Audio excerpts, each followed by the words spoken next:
Hi, ഇന്നേ runner beans നടാൻ പോവാണേ. കഴിഞ്ഞ വർഷം ഞങ്ങൾ നട്ടപ്പോൾ ഈസി ആയിട്ട് വിത്ത് മുളച്ച് കിട്ടിയതും ഏറ്റവും നല്ല ഈൽഡും കിട്ടിയത് റണ്ണർ ബീൻസ് ആയിരുന്നു.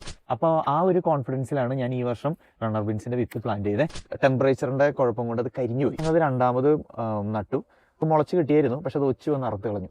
പിന്നെ കുറച്ചും കൂടെ ലേറ്റ് ആയതുകൊണ്ട് വിത്ത് മുളപ്പിച്ചെടുത്തിട്ട് പിന്നെയും പൊട്ടി. അതിൽ ഈർപ്പ കൂടുതലുള്ളത് കൊണ്ട് അത് ചീഞ്ഞു. ഞങ്ങൾ പിന്നെയും നട്ടു, പിന്നെയും വിത്ത് മുളപ്പിച്ചും റണ്ണർ ബീൻസ് ഞങ്ങൾ മുളപ്പിച്ചെടുത്തു. അപ്പോൾ ഈ പ്രാവശ്യം ഞങ്ങൾക്ക് നല്ല റണ്ണർ ബീൻസ് തൈയായിട്ട് കിട്ടിയേ.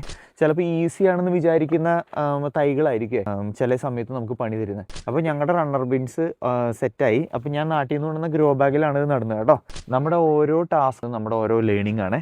അപ്പോൾ അതുകൊണ്ട് ആർക്കെങ്കിലും വേണ്ടത്ര രീതിയിൽ തൈ കിട്ടാണ്ട് വരികയോ ചെയ്യുമ്പോൾ നിങ്ങൾ ടെൻഷൻ ഒന്നും അടിക്കണ്ട. ഇതിന് പെർഫെക്റ്റ് പ്ലാനൊന്നുമില്ല. ശരിയാവുന്നത് വരെ ശ്രമിച്ചുകൊണ്ടിരിക്കുക, എല്ലാത്തിൽ നിന്നും പഠിച്ചുകൊണ്ടായിരിക്കുന്നത്. ഇപ്പോൾ ഏറ്റവും ഈസിയാണെന്ന് തോന്നിയ ഈ പ്ലാന്റ് ആയിരുന്നു എനിക്ക് ഈ വർഷം ഏറ്റവും ചലഞ്ചിങ് ആയിരുന്നത്. റണ്ണർ ബീൻസ് നിങ്ങൾ എടുക്കുമ്പോൾ ശ്രദ്ധിച്ചോളൂ. ഡാർഫ് ആൻഡ് ക്ലൈംബിംഗ് എന്ന് പറഞ്ഞ രണ്ട് രീതിയിൽ വരുന്നുണ്ട്. ഡാർഫ് എന്ന് പറയുന്നത് കുറ്റിച്ചെടിയാണ്. അപ്പോൾ നമുക്ക് ഏരിയ കുറവുള്ളവർക്കാണെങ്കിൽ അത് ഡാർഫ് എന്നുള്ള സംഭവം എടുക്കാം. നമുക്ക് ചട്ടിയിൽ മാത്രമായിട്ട് വളർത്തും. സ്ഥലമുള്ളവരാണെങ്കിൽ അത് ക്ലൈംബിംഗ് മാത്രം നോക്കിയെടുക്കാൻ ശ്രമിക്കണം. അപ്പോൾ ഞാൻ എടുത്തിരിക്കുന്നത് ക്ലൈംബിംഗ് പ്ലാന്റ്സ് ആണ്. ഇത് രണ്ട് രീതിയിലുള്ള രണ്ട് ഇനമുണ്ട്. ഇപ്പോൾ ഡാർഫും ക്ലൈംബിംഗ് എന്ന് പറഞ്ഞ പോലെ തന്നെ ഇതിൽ വൈറ്റ് ഫ്ലവർ ഉണ്ടാകുന്നതും റെഡ് ഫ്ലവർ ഉണ്ടാകുന്നുണ്ട്. അപ്പോൾ ഞാനിത് റെഡ് ഫ്ലവർ ഉണ്ടാകുന്നതാണ് ചൂസ് ചെയ്തത്. അപ്പോൾ ഇത്രയുള്ള ഇന്നത്തെ വീഡിയോ എന്ന് പറഞ്ഞാൽ നിങ്ങൾ കീപ്പ് ഓൺ ട്രൈങ്. നിങ്ങൾക്ക് ശരിയാകുന്നത് വരെ നിങ്ങൾ ശ്രമിച്ചുകൊണ്ടിരിക്കുക. അപ്പോൾ താങ്ക്സ് ഫോർ വാച്ചിങ്. ബൈ.